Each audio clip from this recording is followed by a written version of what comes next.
Hello बच्चों, कैसे हो? आशा करते हैं कि आप सब अच्छे होंगे। और मैथ में हम सब पढ़ रहे हैं वास्तविक संख्या।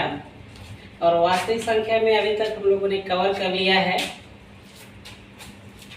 वास्तविक संख्याओं का संख्या रेखा पर प्रदर्शन।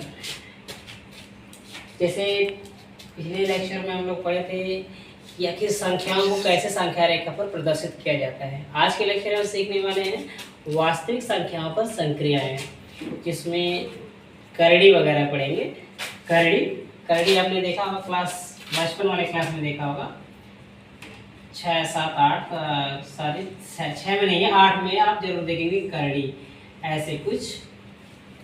तो करड़ी की संख्या आज पढ़ेंगे और इनको जोड़ेंगे कैसे, घटाएंगे कैसे, इनके बारे में सीखेंगे। चलिए वीडियो को स्टार्ट करते हैं और आराम से पढ़ते हैं करड़ी की संख्याएं। तो वे सब पेन और कॉपी निकाल लीजिए और लगाइए हेडिंग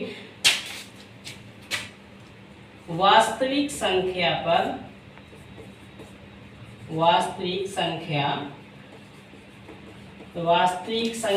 पर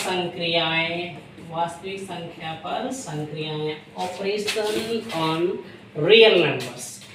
तो इस वीडियो में हम सिर्फ और सिर्फ करड़ी के बारे में अध्ययन करेंगे। करड़ी को कैसे जोड़ते हैं, करड़ी को कैसे घटाते हैं। समझते हैं ना? बहुत सारे लोग करड़ी को जोड़ नहीं पाते हैं, दिक्कत हो जाती है। चलिए सिखाते हैं। करड़ी को जोड़ने और घटाने के लिए 2-4 बातें सीख लेना, बस आ जाएगा आपको। तो चलिए देर नहीं करते हैं, सबसे पहले आप करड़ी देख लीजिए।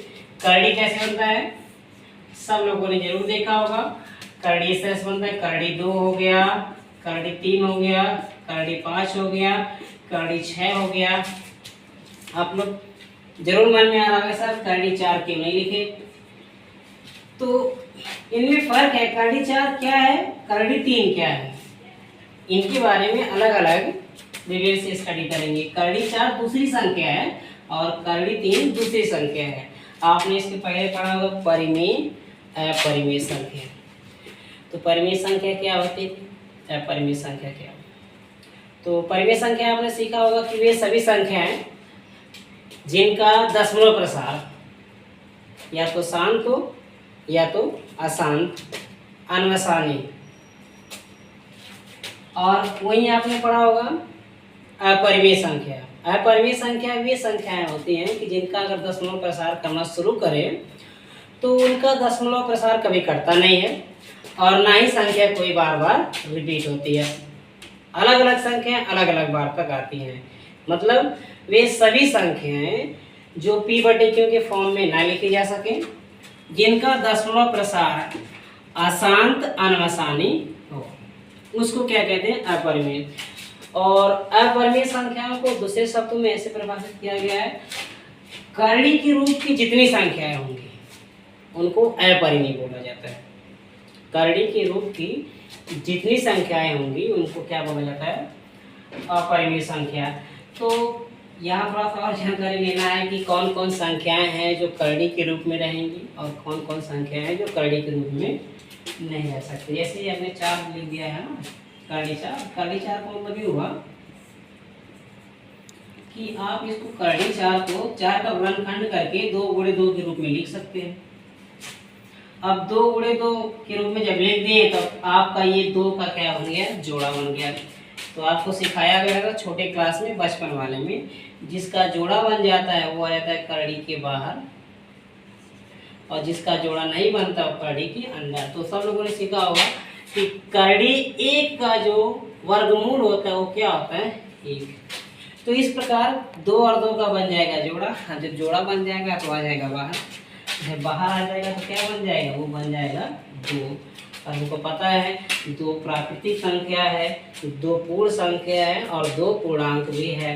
तो हम ये भी जानते हैं कोई पूर्णांक हो तो उसे हम परिमेय संख्या के रूप में लिख सकते हैं। जैसे 2 है तो 2/1 के रूप में लिख सकते हैं। तो जब ये 2/1 के रूप में लिख दिया तो हो गया ना p/q के फॉर्म में। जब p/q के फॉर्म में हो जाएगा तो हम क्या कहेंगे, ये तो परिमेय हो गया। इसी प्रकार यहाँ देखा गया 3 का गुणनखंड करेंगे, जोड़ा नहीं लगेगा। 5 का गुणनखंड नहीं लगेगा। 6 का गुणनखंड करके भी दिखा देता हूँ। मान लीजिए करड़ी 6 है तो इस इसको आप कितने भाग में तोड़ सकते हैं? बहुत कर सकते हैं, तो 2 गुणे 3 के रूप में लिख सकते हैं। तो ना तो 2 का जोड़ा लगा, ना तो 3 का जोड़ा लगा, इसीलिए करड़ी 6 क्या हो गया? अपरिमेय संख्या हो गई। चलिए, तो आप समझ गए होंगे करड़ी के रूप की, करड़ी x के रूप की वो सभी संख्याएं जितने भी होती हैं वो अपरिमेय संख्याएं होती हैं। तो बेसिकली हम लोग इस वीडियो में पढ़ेंगे करड़ी को कैसे जोड़ें, करड़ी को कैसे घटाएं, करड़ी को कैसे करें गुणा और भाग। तो सबसे पहले आपको जानना पड़ेगा जोड़ने घटाने के लिए करड़ी की संख्याओं में कौन कौन संख्या है जो करड़ी में है और एक समान है। तो सबसे पहले ये जानना जरूरी है कि एक समान करड़ी की संख्या। तो चलिए हेडिंग लगाते हैं। सबसे पहले एक समान करड़ी। तो एक समान करड़ी आप कैसे पहचानेंगे? करड़ी के अंदर आपको देखना पड़ेगा, कहीं मत देखिए, करड़ी के अंदर देखिए। अगर एक जैसी संख्या है तो आप कह दीजिए करड़ी समान है। जैसे यहाँ देखिए, ये करड़ी हो गया, फिर एक और करड़ी हो गया, फिर एक और करड़ी हो गया। अभी मैंने इसके अंदर कोई संख्या फिल नहीं किया है, तो चलिए मैं यहाँ 2 भर देता हूँ, यहाँ भी 2 भर देता हूँ, यहाँ भी 2 भर देता हूँ। तो करड़ी के अंदर ध्यान से देखो, यहाँ कितना है? 2 है। यहाँ कितना है? 2। यहाँ भी कितना है? 2 है। तो हम ये कहेंगे ये समान करड़ी वाले हो गए, एक समान करड़ी। अच्छा, अब मैं यहाँ अगर 6 बढ़ा दूँ तब क्या हो जाएगा? हो गया, समान हो गया? बिल्कुल नहीं। करड़ी के बारे से मतलब नहीं है, कोई भी संख्या हो इससे मतलब नहीं है, कोई चिन्ह हो इससे मतलब नहीं है। जैसे यहाँ करड़ी 3 हो गया और यहाँ करड़ी 7 हो गया, तब पर भी हम कहेंगे कि ये तीनों संख्याएं आपस में एक समान हैं। तो समझ में आया? एक समान करड़ी की संख्या कैसे पता करते हैं? तो चलिए फटाफट बताइए। करड़ी 3, करड़ी 5, करड़ी 3, करड़ी 7, करड़ी 3, करड़ी 5 में कौन कौन समान करड़ी के हैं? कौन कौन समान करड़ी के हैं? स्टॉप करना।